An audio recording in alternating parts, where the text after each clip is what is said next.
Assalamualaikum warahmatullahi wabarakatuh. Perkenalkan, nama saya Ila Rahmatillah Far'i. Saya dari kelas 3B Akuntansi Syariah. Nah, di sini saya akan menjelaskan distribusi pendapatan. Baik, saya akan menjelaskan dari latar belakangnya. Distribusi memiliki peran penting dalam ekonomi modern, terutama dalam pembagian pendapatan dan kekayaan. Distribusi merujuk pada proses penyaluran barang atau jasa dari produsen ke konsumen yang dilakukan oleh distributor. Nah, dalam Islam, distribusi kekayaan diatur untuk mencapai pemerataan di masyarakat dengan penekanan pada peran penguasa untuk mengurangi kesenjangan ekonomi. Nah, zakat adalah salah satu instrumen utama dalam Islam yang bertujuan membantu orang miskin dan mendukung distribusi kekayaan. Dengan aturan ini, pembagian pendapatan bisa berlangsung secara adil dan damai, mencerminkan prinsip moral Islam di mana baik individu maupun negara bertanggung jawab mengelola kekayaan sesuai ajaran Islam. Nah, selanjutnya saya akan menjelaskan tentang pengertian distribusi pendapatan.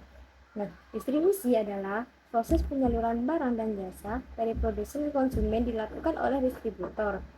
Dalam ekonomi, distribusi pendapatan adalah pembagian hasil pada faktor-faktor produksi seperti tenaga kerja dan modal.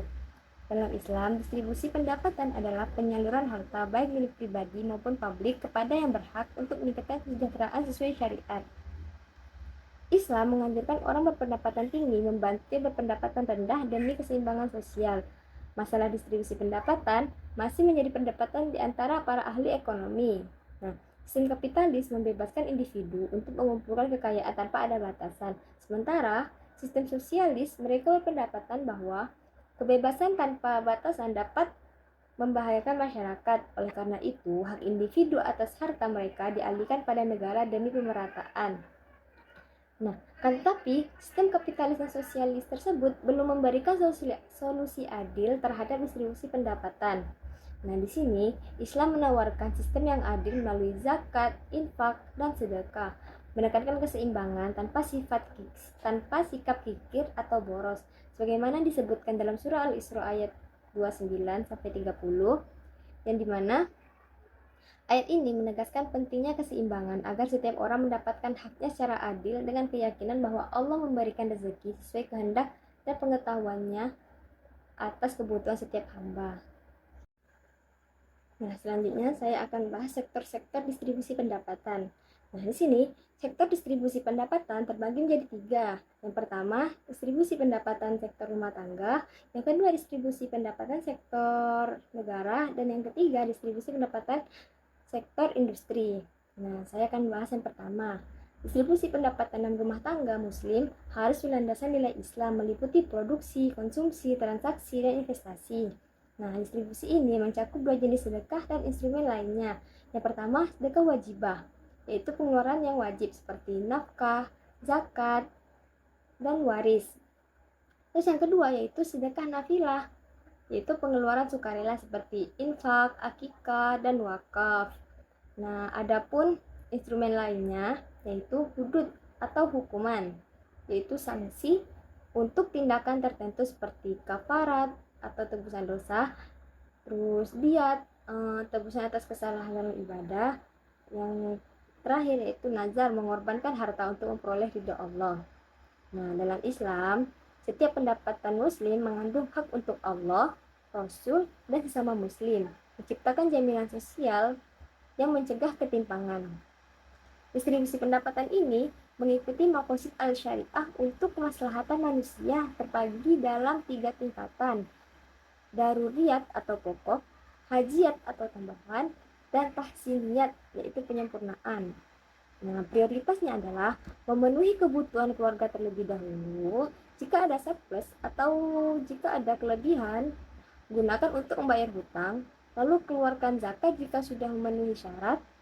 Nah, infak, udhiyah, dan wakaf dilakukan sesuai kemampuan setelah kebutuhan utama terpenuhi. Yang kedua, yaitu distribusi pendapatan sektor negara. Dalam ekonomi Islam, distribusi pendapatan di sektor negara menekankan keadilan dan kesejahteraan masyarakat. Negara bertanggung jawab memastikan kesejahteraan sosial dengan kebijakan yang mendorong stabilitas ekonomi dan pembangunan merata. Sumber daya publik dikelola secara adil, memberikan kesempatan kerja setara, serta memprioritaskan kemaslahatan rakyat melalui pajak dan subsidi. Nah, yang ketiga yaitu distribusi pendapatan sektor industri. Nah, distribusi pendapatan di sektor industri melibatkan mudharabah, musyarakah, upah, dan sewa. Mudharabah adalah kemitraan bagi hasil antara pemodal dan pengusaha, sedangkan musyarakah melibatkan beberapa pemodal yang bekerja sama. Selain itu, masyarakat memperoleh pendapatan melalui gaji dan sewa lahan atau bangunan sehingga semua pihak dapat meraih manfaat dari sektor industri. Nah, selanjutnya saya akan membahas tentang prinsip-prinsip distribusi pendapatan dalam Islam. Nah, ekonomi Islam mengarahkan aktivitas ekonomi pada prinsip akhlakul karimah dengan menekankan kebebasan dan keadilan. Distribusi pendapatan didasarkan pada dua nilai utama. Yang pertama yaitu keadilan. Keadilan adalah fondasi ajaran Islam yang mencegah ketidakseimbangan kekayaan dan konflik. Ini bukan tentang pemerataan, tetapi keseimbangan antara individu dalam aspek materi dan spiritual. Yang kedua yaitu kebebasan.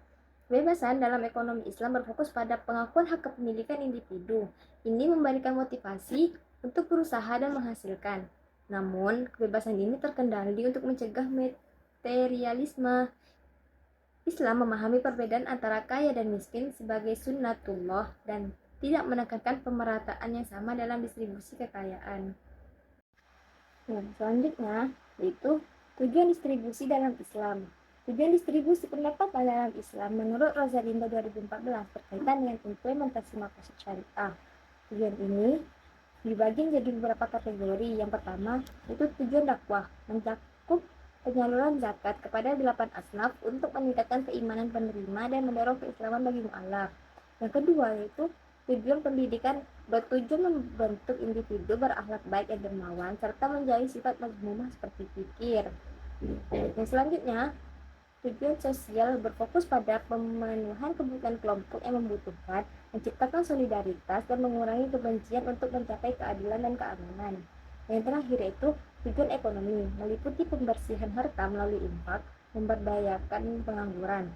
Nah, dengan modal usaha serta meningkatkan kesejahteraan melalui konsumsi yang baik, keseluruhan tujuan distribusi pendapatan ini adalah untuk mewujudkan kepentingan sosial dan kesejahteraan umat manusia. Nah, jadi kesimpulan yang dapat kita ambil dari penjelasan tadi yaitu distribusi dalam ekonomi modern sangat penting karena mencakup penyaluran barang dan jasa serta pembagian pendapatan, di mana dalam perspektif Islam, hal ini bertujuan untuk meningkatkan kesejahteraan masyarakat melalui keadilan, kebebasan, dan tanggung jawab sosial. Nah, individu dengan berpendapatan tinggi diwajibkan menyisihkan sebagian harta untuk membantu yang kurang mampu melalui zakat dan sedekah. Sementara, negara berperan dalam memastikan pemerataan dan peningkatan kesejahteraan demi menciptakan masyarakat yang adil, harmonis, dan sejahtera. Mungkin hanya ini dapat saya sampaikan, kurang lebihnya saya mohon maaf apabila ada kesalahan kata. Assalamualaikum warahmatullahi wabarakatuh.